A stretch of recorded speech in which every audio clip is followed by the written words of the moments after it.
पहा नवीन एपिसोड्स एकदम add free.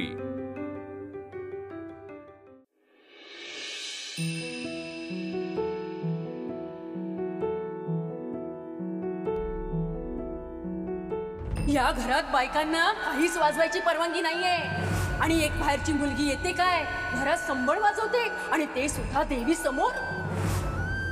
मला तर मोठे मालिक काय करतील या विचारानंच अंगावर काटा उभा राहिलाय। मी सांगते ना हिला संबळ वाजवू देणार नाहीत आणि या घरात सुद्धा ठेवतील की नाही शंकाच आहे। एखाद्या गोष्टीसाठी आपण कितीही लायक असलो तरी ती गोष्ट मिळवण्यासाठी आयुष्यभर संघर्ष करायला लागतो। आपण ठेवलेल्या अपेक्षा आणि वास्तव याच्यामध्ये जो फरक असतो ना तोच माणसाचा चांगला आणि वाईट स्वभाव ठरवतो ना।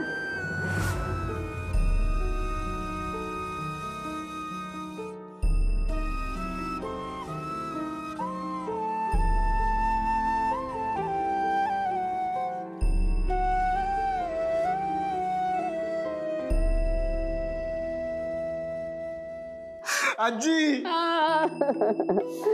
बरं वाटलं रे पोरा, मनाला लई बरं वाटलं तू भेटलास। काय माझं लेकरू वाढलंय ग बाई। काय रे त्या अमेरिकेत का फिमेरिकेत तुला खायला प्यायला काय देत होते का नाही? हसतोस काय? हे आजी इथे बघ मी कुठे वाढलोय आणि हे बघ एकदम परफेक्ट बॉडी माझी बघ ही बॉडी। तुम्हाला सगळ्या इंडियन आयांना आणि आज्यांना असं का वाटतं की हे असे गुबरे गाल आणि हे असं गोल मोठोल शरीर असलं म्हणजे हेल्दी? काय हो आजी, मला ना माझ्या शरीराला जितकं आवश्यक आहे तितकंच आणि हेल्दी खातो ग मी। खरं की काय? खरंच। पण आता तुम्ही मला काय काय खाऊ घालाल काय माहित, कारण आता काय मी इथेच राहणार आहे। काय सांगतोस? म्हणजे तू मला कायम भेटत राहणार? कायम? आजी अगदी रोज भेटणार आहे तुला मी। लई वेळ झालं मग। चल चल बसूया तिथे। काय सांगतोस? बस बस बस बस बोल बोल बोल हा बोल। अगं आजी इतकं छान वाटतंय ना मला घरी परत येऊन आणि काहीच बदललं नाहीये ग। हा म्हणजे हा घरातला अगरबत्तीचा सुगंध, दादांची शिस्त, आईच्या हातची चव आणि तुझी माया अनबिलीव्हेबल। अगं अगदी जसंच्या तसं आहे ग सगळं, काहीच बदललं नाही। अरे बदललं कसं नाही? एका पोरीनं या घरात संबळ वाजवलाय।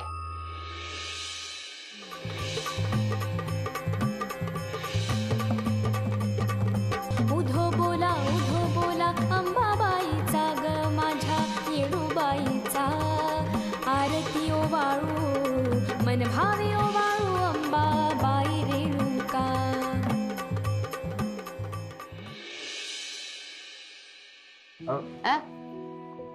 हो आजी हो, कमाल आहे ती मुलगी। हो हो एकदम कमाल। अरे देवानं लई सुंदर मूर्त घडवली बघ ती पोरगी। देवानं जशी तिच्या हातात कला दिली ना तशी चुकीच्या गोष्टी उलटून टाकण्याची हिम्मत आणि रुबाब पण दिलाय। पण तिनं नकळत रावसाहेबांचं मन दुखावलंय बघ। आता ते काय तिला या घरात संबळ वाजवू देणार नाहीत। अरे इतकंच काय, तिला घराबाहेर काढायला सुद्धा मागं पुढं बघणार नाहीत।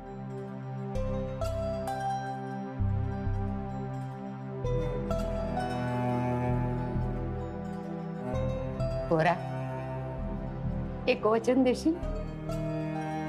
काय आजी?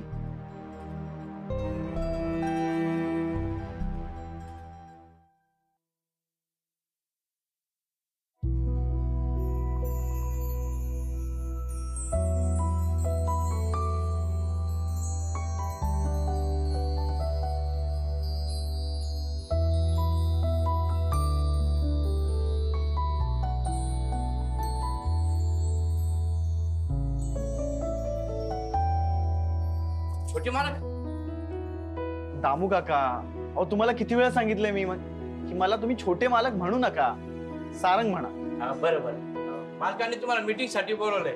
ते काहीतरी महत्वाचं बोलायचे म्हणत होते. बर आलो.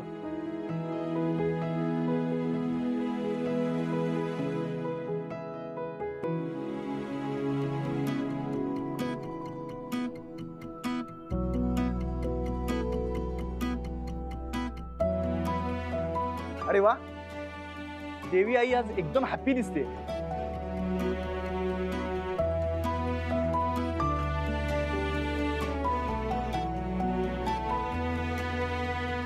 याचा अर्थ तिला सुद्धा तुझं संबळवादन आवडलंय. मला तरी असं वाटतंय की ती तुम्हाला हे घर सहजासहजी सोडू देणार नाही.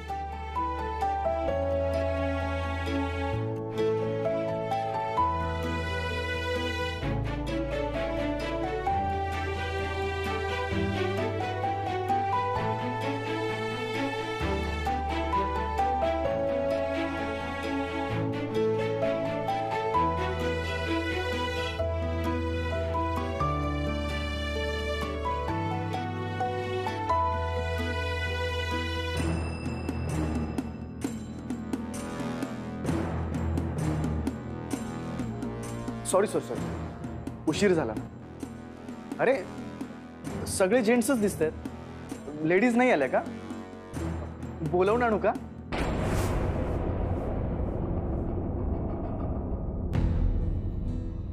या घरामधल्या महत्वाच्या चर्चा आणि निर्णय फक्त घरातले पुरुषच घेतात.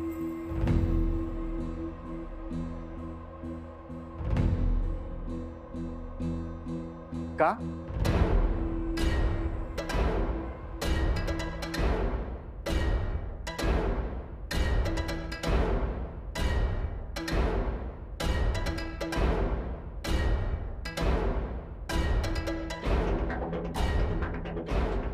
I mean, good, very good.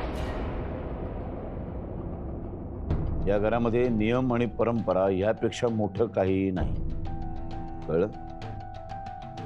उदाहरणार्थ स्त्रियांनी वाद्य वाजवू नयेत असा या घरचा नियम आहे. तरी सुद्धा आज घटस्थापनेच्या दिवशी जो काही अनिष्ट प्रकार घडला तो ठीक नव्हता. केवळ आरतीमध्ये थांबवायची नाही म्हणून मी काही बोललो नाही, पण यापुढे हे असं परत घडता कामा नये. बरोबर बोलताय दादा तुम्ही.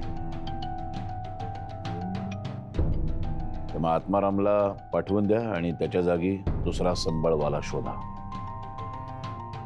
आणि आत्माराम जर सक्षम असेल संबळ वाजवण्यासाठी तर मग त्याच्या मुलीला ताबडतोब परत घरी पाठवून द्या.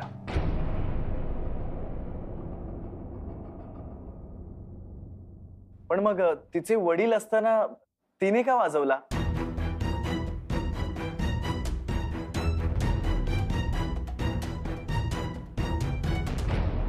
मी घरातली सगळे कामं संपूनच आले संध्याकाळच्या आरतीला.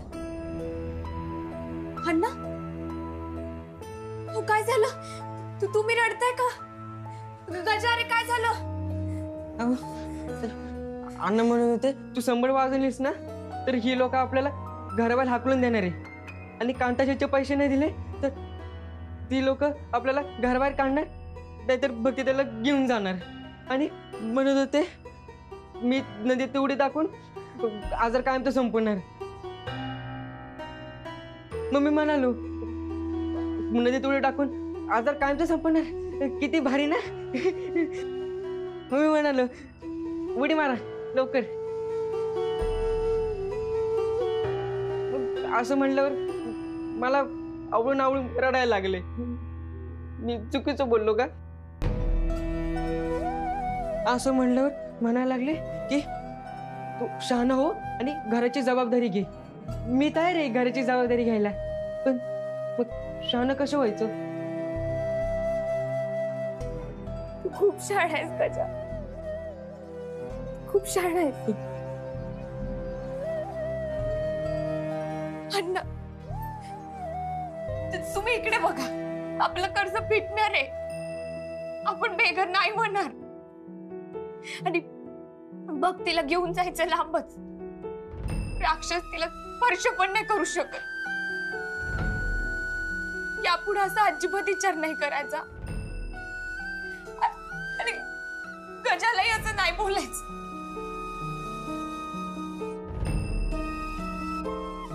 नाही बोलणार पोरी, नाही बोलणार, नाही बोलणार. पोरी मला माफ कर, मला माफ कर पोरी. माफी नका मागू, तुम्ही बाप आहे माझे. अण्णा, एक दिवसाचं नक्की आहे की एक दोघं नाही, अख्खं जग आपल्या कलेचं गुणगान गाईल.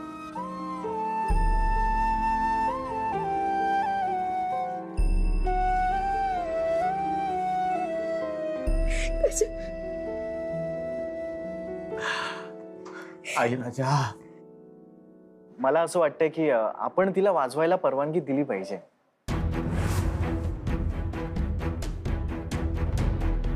या घराचा नुसता मुख्य पुरुष झाला म्हणून होत नाही, त्यासाठी त्यांनी या घराचे नियम परंपरा हे सुद्धा पाळायला हवेत.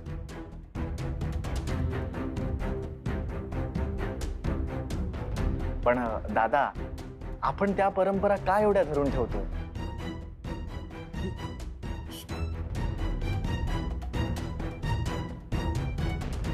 प्लीज प्लीज, म्हणजे मला चुकीचं समजू नका.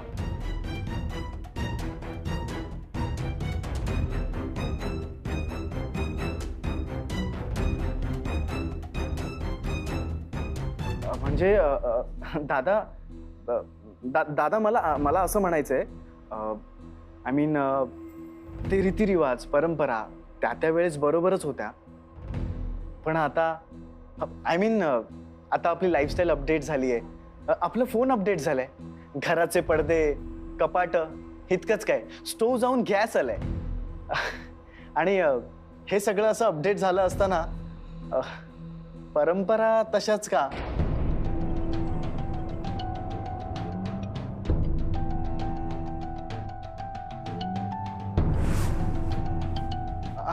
आय मीन त्या परंपरा बदला असं मी म्हणतच नाहीये. मला फक्त इतकंच म्हणायचंय की वेळेनुसार त्या सुद्धा अपग्रेड व्हायलाच हव्यात ना. मी आपलं माझं मत मांडलं, पण तुमच्या सगळ्यांचे विचार सुद्धा महत्वाचे आहेत. भाऊ काका, तुमचं काय मत आहे? माझं मी तुम्हाला तुमचं मतदान करायला बोलवलेलं नाहीये. मी कुटुंब प्रमुख म्हणून निर्णय घेतलेला आहे आणि तोच पाळावा लागेल. हो दादा. आणि ज्याला तू अपडेट झालं म्हणतोस ना, ते माझ्या दृष्टीनं बिघडलेलं आहे. तर तुमच्या अपडेट होण्यामध्ये आपल्या परंपरा, रीतिरिवाज, नियम यांना जर काही स्थान नसेल तर त्याचा काय उपयोग आहे? पण दादा, मी काय माझं बोलून झालंय.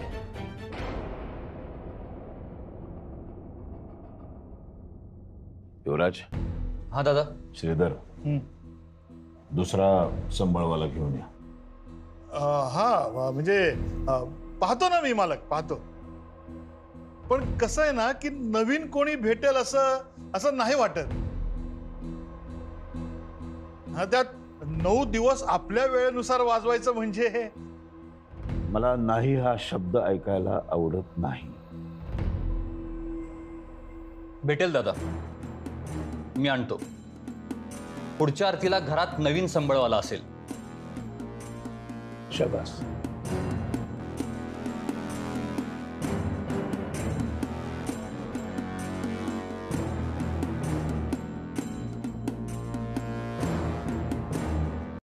मुक्ताची कामात खूप मदत होते हो मला.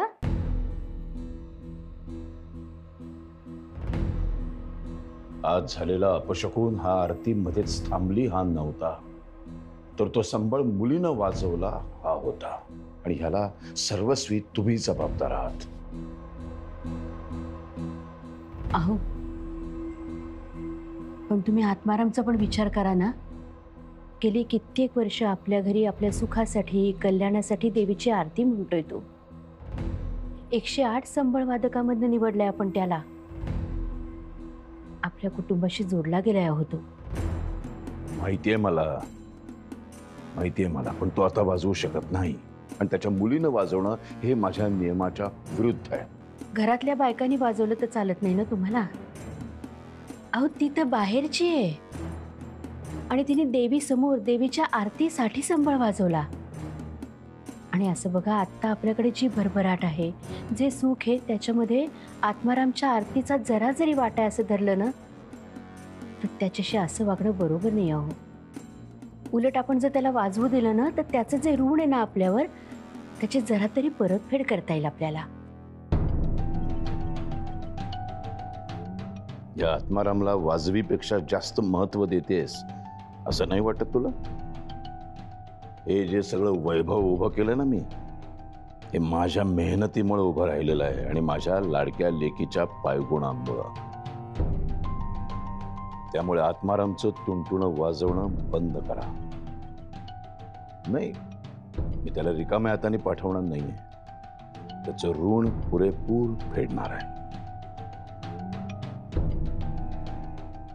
माझं बोलून झालंय.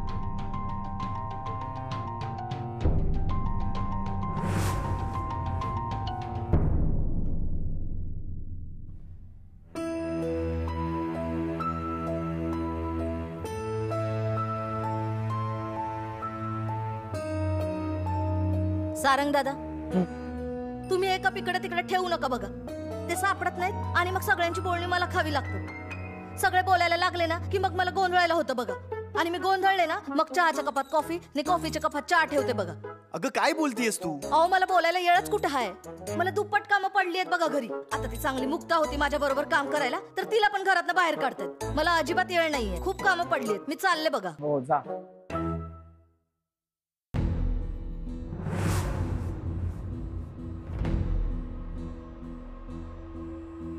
मुक्ताला घराबाहेर काढतात?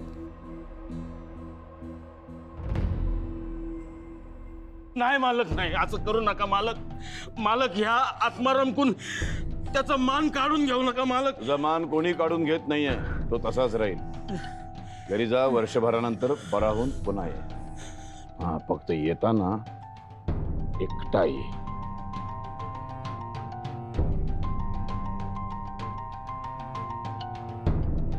माया वडिलांना मी असं कचलेलं नाही पाहू शकत. दया करा मालक.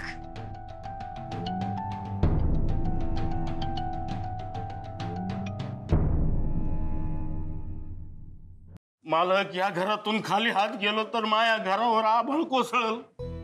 आम्ही बरबाद होऊ मालक.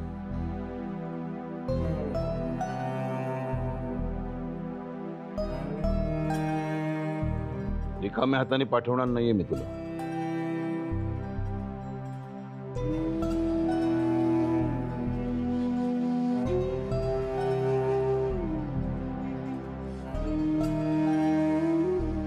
हे घे.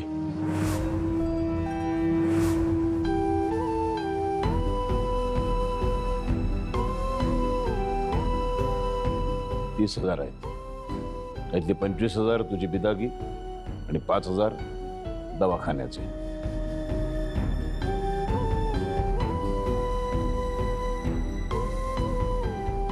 आमच्या घरची गाडी तुला एसटी स्टँड पर्यंत नेऊन सोडेल. घे.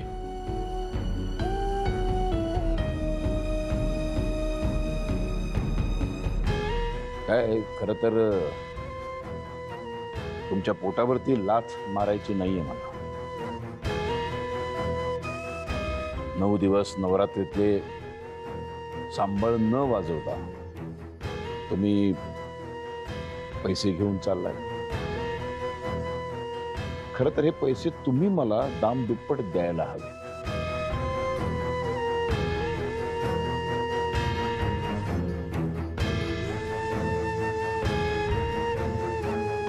ठीक आहे, माफ केलं मी तुम्हाला. हे पैसे घे, तुझं बॅगा उचल आणि निघा.